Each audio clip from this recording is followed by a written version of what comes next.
Nursery. একটা সেলাই machine কিনা দাও, নায়িকা সাবানার মতো সেলাই করতে করতে একটা ফ্যাক্টরি দিয়ে দিন।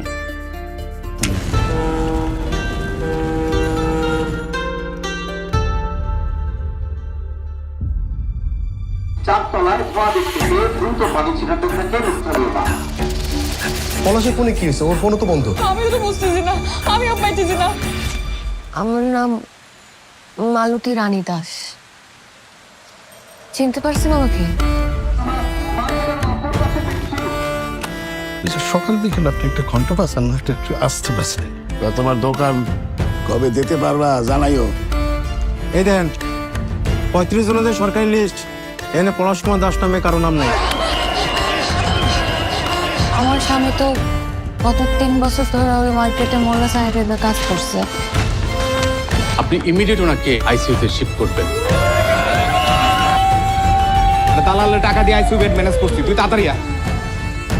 লাখ টাকার উপরে চাকরি না হলে কি কাগজপত্র লাগে না? আর আপনাকে তো সিস্টেমই ঠিক নাই।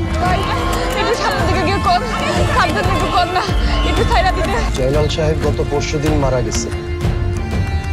এটা খুলে দেখো তো, এ ব্যাপারে কিছু জানো কিনা? ওনার ফোন দিয়ে আমি কি করবো বলেন? আপনি আসলেই একটা সলিড ড্রামা কুইন। বহুত হালকা করে নিয়ে ফেলেছেন কিন্তু আপনি আমার বহুত। একটা টাকা পয়সার হিসাব। নমস্কার। তুই পয়সার দাম আছে আপনার? মালতীর ফোন দিতেছি, মালতীর তো ফোন ব্যস্ত।